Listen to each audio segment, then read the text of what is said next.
नमः श्री जतिराजाय विवेकानंद सूरय सच्चिद सुख स्वरूपाय स्वामिने तापहारिणे। স্বামী শিষ্য সংবাদ পর্ব 11। স্থান শ্রী নবগোপাল ঘোষের বাটি, রামকৃষ্ণপুর, হাওড়া।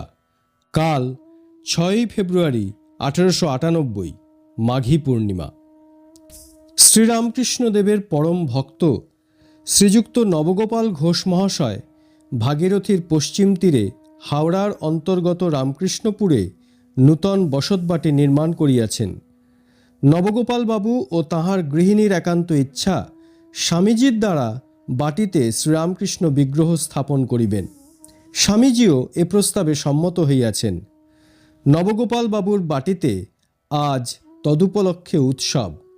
ঠাকুরের সন্ন্যাসী ও গৃহী ভক্তগণ সকলেই আজ তথায় ওই জন্য সাদরে নিমন্ত্রিত। বাটিখানি আজ ধ্বজ পতাকায় পরিশোভিত। সামনের ফটকে পূর্ণ ঘট, কদলীবৃক্ষ, দেবদারু পাতার তোরণ এবং আম্রপত্রের ও পুষ্পমালার সারি। জয় রামকৃষ্ণ ধ্বনিতে রামকৃষ্ণপুর আজ প্রতিধ্বনিত।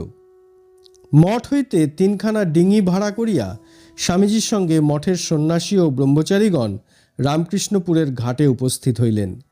স্বামীজির পরিধানে গেরুয়া রঙের বহির্বাস, মাথায় পাগড়ি, খালি পা।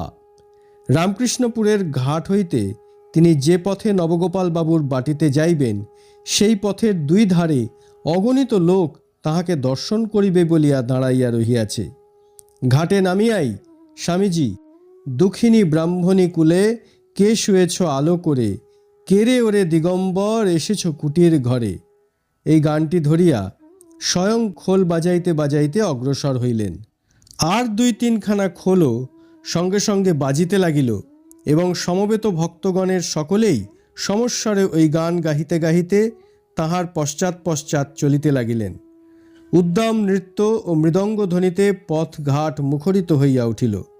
লোকে যখন দেখিল স্বামীজি অন্যান্য সাধুগণের মতো সামান্য পরিচ্ছদে খালি পায়ে মৃদঙ্গ বাজাইতে বাজাইতে আসিতেছেন, তখন অনেকে তাহাকে প্রথমে চিনিতেই পারে নাই এবং অপরকে জিজ্ঞাসা করিয়া পরিচয় পাইয়া বলিতে লাগিল, ইনি বিশ্ববিজয়ী স্বামী বিবেকানন্দ।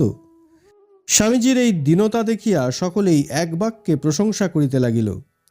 জয় রামকৃষ্ণ ধ্বনিতে গ্রাম্য পথ মুখরিত হইতে লাগিল।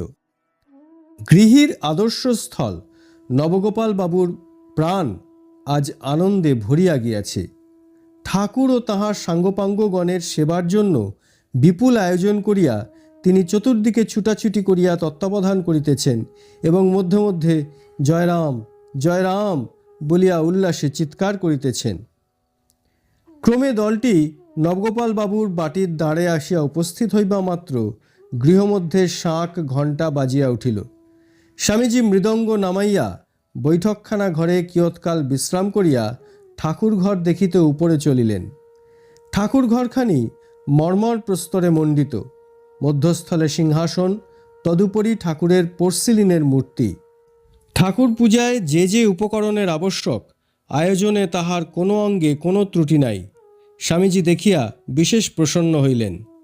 নবগোপাল বাবুর গৃহিণী অপরাপর কুলবধূগণের সহিত স্বামীজিকে প্রণাম করিলেন এবং পাখা লইয়া তাহাকে ব্যজন করিতে লাগিলেন। স্বামীজির মুখে সকল বিষয়ের সুখ্যাতি শুনিয়া গৃহিণী ঠাকুরানী তাহাকে সম্বোধন করিয়া বলিলেন, আমাদের সাধ্য কি যে ঠাকুরের সেবাধিকার লাভ করি?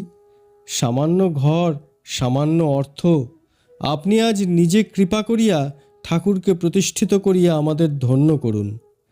স্বামীজি তদুত্তরে রহস্য করিয়া বলিতে লাগিলেন, তোমাদের ঠাকুর তো এমন মার্বেল পাথর মোড়া ঘরে 14 পুরুষে বাস করেননি। সেই পাড়াগায়ে খোড়ো ঘরে জন্ম, যেন তেন করে দিন কাটিয়ে গেছেন। এখানে এমন উত্তম সেবায় যদি তিনি না থাকেন তো আর কোথায় থাকবেন? সকলেই স্বামীজির কথা শুনিয়া হাস্য করিতে লাগিল। এইবার বিভূতিভূষাঙ্গ স্বামীজি সাক্ষাৎ মহাদেবের মতো পূজকের আসনে বসিয়া ঠাকুরকে আহ্বান করিলেন। পরে স্বামী প্রকাশানন্দ স্বামীজির কাছে বসিয়া মন্ত্রাদি বলিয়া দিতে লাগিলেন। পূজার নানা অঙ্গ ক্রমে সমাধা হইল এবং নিরাজনের শাঁখ ঘণ্টা বাজিয়া উঠিল। স্বামী প্রকাশানন্দই পূজা করিলেন। নিরাজনান্তে স্বামীজি পূজার ঘরে বসিয়া বসিয়াই শ্রীরামকৃষ্ণদেবের প্রণতি মন্ত্র মুখে মুখে এইরূপ রচনা করিয়া দিলেন। স্থাপকায় চ ধর্মস্য সর্বধর্মস্বরূপিণে অবতার বরিষ্ঠায় রামকৃষ্ণায় তে নমঃ। সকলেই এই মন্ত্র পাঠ করিয়া ঠাকুরকে প্রণাম করিলে শিষ্য ঠাকুরের একটি স্তব পাঠ করিল। এইরূপে পূজা সম্পন্ন হইল। উৎসবান্তে শিষ্যও স্বামীজির সঙ্গে গাড়িতে রামকৃষ্ণপুরের ঘাটে পৌঁছিয়া নৌকায় উঠিল এবং আনন্দে নানা কথা কহিতে কহিতে বাগবাজারের দিকে অগ্রসর হইল। ওম নিত্য শুদ্ধ বুদ্ধ মুক্ত বেদান্তম্বুজ ভাস্করম নমামি যোগকর্তারং আর্তনাথং বীরেশ্বরম।